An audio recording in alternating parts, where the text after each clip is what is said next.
the curve is over here and then this is straight. Ganyan? Yeah, like that. And then it's bolok, a piece of metal.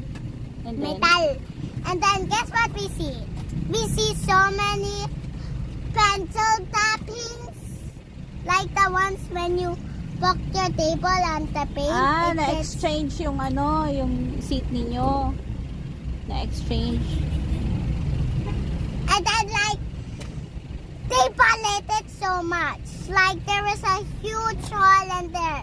And then like, the palat was tangled off.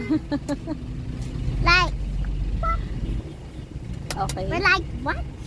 What? And then my new seatmate is a boy. Oh. Anong name niya? Wala na si Chloe. Absent si Chloe. O, saan na mag-sit si Chloe?